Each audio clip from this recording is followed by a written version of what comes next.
श्री शांतिनाथ दिगंबर जैन मंदिर प्रांगण में निरंतर श्री पार्श्व कथा आगे की ओर बढ़ रही है, जिसका वाचन मुनिश्री 108 प्रणम्य सागर जी महाराज के श्रीमुख से किया जा रहा है। बुधवार को मुनिश्री ने कथा को आगे बढ़ाते हुए राजकुमार पारस और कमठ के जीव की कथा सुनाई। भगवान पार्श्वनाथ के जन्म कल्याण के बाद शांतिनाथ दिगंबर जैन मंदिर हरिपर्वत के प्रांगण में मुनिश्री 108 प्रणम्य सागर जी महाराज के श्रीमुख से पार्श्व कुमार की बाल लीलाओं का अति सुंदर वर्णन किया जा रहा है। कथा का श्रवण करने के लिए हजारों की संख्या में भक्त कथा स्थल पर पहुंच रहे हैं और भगवान के जन्म कल्याण महोत्सव के बाद भगवान के तप कल्याण की तैयारियां शुरू कर दी गई हैं। बुधवार को भी कथा स्थल का माहौल दिव्य और अद्भुत रहा। जैन धर्म के 23वें तीर्थंकर भगवान श्री पार्श्वनाथ की बाल लीलाओं की कथा सुन सभी भक्त भाव विभोर हो उठे।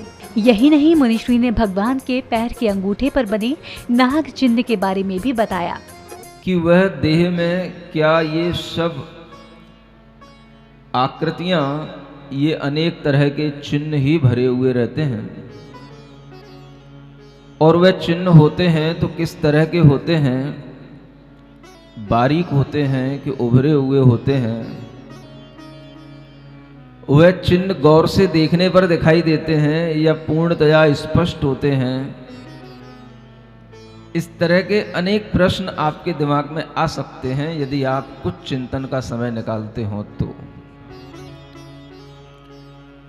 और इन प्रश्नों का समाधान आपको अपने चिंतन से ही होगा। जिस तरह से सुंदरता देह में बन सकती है, आप उसी तरह से सोचें कि देह में सुंदरता जिस तरह से हो सकती है वह उनके साथ होता है। कुछ चिन्ह उभरे हुए भी हो सकते हैं, कुछ चिन्ह आकृति को लिए हुए हल्के भी हो सकते हैं, जिन्हें हम गौर से देखें तो दिखाई देते हैं। लेकिन कोई भी चिन्ह, कोई भी आकृतियां ऐसी नहीं होती जो किसी भी तरह से बदसूरत लगें, कुरूप लगें। और वह चिन्ह पूरे शरीर के अंदर इस तरह से फैले हुए होते हैं कि शरीर के भिन्न भिन्न अंगों में, भिन्न भिन्न अवयवों में वह चिन्ह इन्हीं 1008 लक्षणों के चिन्हों से ही कहीं ना कहीं कुछ ना कुछ व्यवस्थित बने रहते हैं। सोमवार को भी श्री पार्श्व कथा की शुरुआत मुनिश्री के पाद प्रक्षालन और संत शिरोमणि आचार्य श्री विद्यासागर जी महाराज के चित्रनावरण के साथ हुई, जिसके बाद भक्तों द्वारा मंगलाचरण के माध्यम से मुनिश्री की वंदना की गई। मुनिश्री ने भगवान के जन्म कल्याण के बाद भगवान की बाल लीलाओं का वर्णन करते हुए कथा के दौरान बताया कि भगवान की बाल रूप की लीलाओं के दौरान इंद्र ने उनके अंगूठे में अमृत रखा था, जिसको पान कर उनका पोषण होता था। यही नहीं, 56 कुमारी देवियां उनको स्नान कराती थी। प्रतिदिन नगरवासी भी भगवान के बाल रूप के दर्शन के लिए प्रतिदिन आते थे और दिव्य रूप को देखकर आश्चर्यचकित हो जाते थे। स्वर्ग के देव भी छोटे छोटे बालकों का रूप धारण करके पारस कुमार के साथ खेलने आते थे। कि भोजन पान जो भी है वह उनका सारा का सारा देवों के माध्यम से बचपन से लेकर बड़े तक लाया जाता है।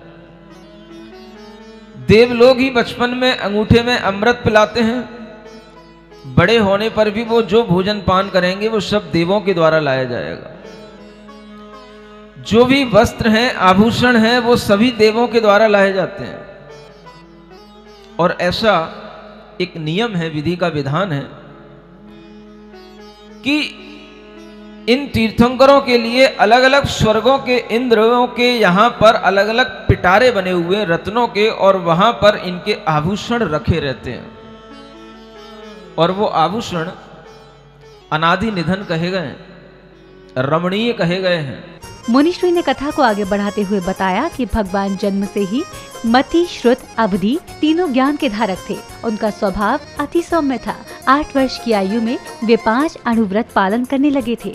आत्मविद्या को जानने वाले भगवान को अन्य सभी विद्याएं स्वयं ही प्रकट हो गई थी। उनको चैतन्य विद्या की भी वृद्धि प्राप्त हो रही थी।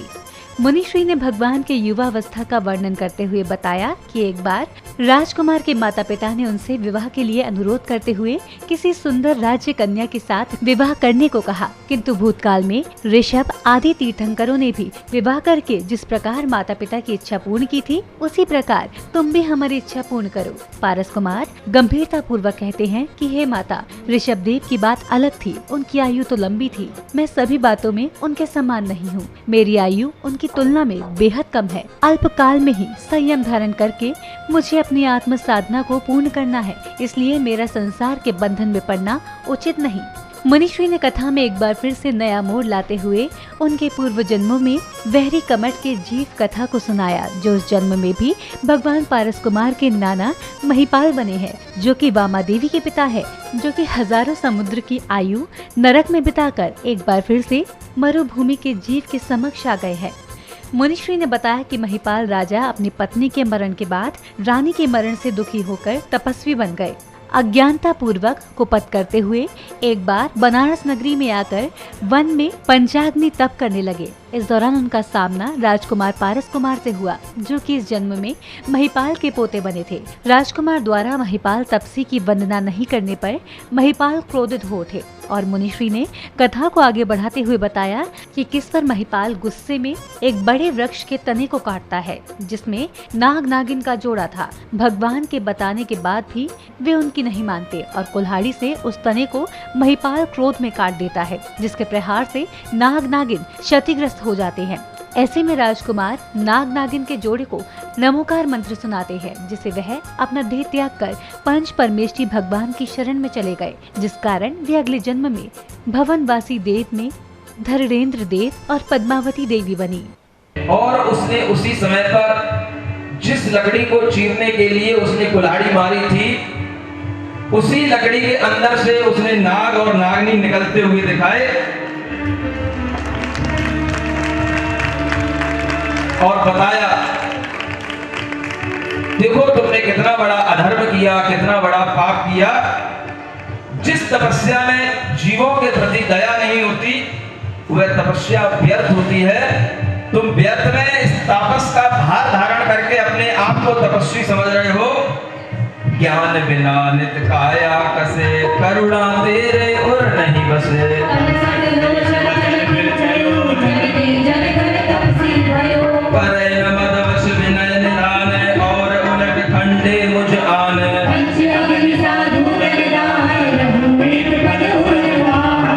जो पार्श्वनाथ भगवान की कथा जो गुरुवर श्री प्रणम सागर जी महाराज जो चला रहे हैं या उनके सानिध्य में ये कार्यक्रम चल रहा है, तो कथा के अंदर आज जो हमारे भगवान पार्श्वनाथ थे, उनका जो जन्म हुआ, तो जन्म के बाद जो इन्होंने बाल क्रीड़ाएँ करी, उसका वर्णन गुरुदेव बता रहे हैं।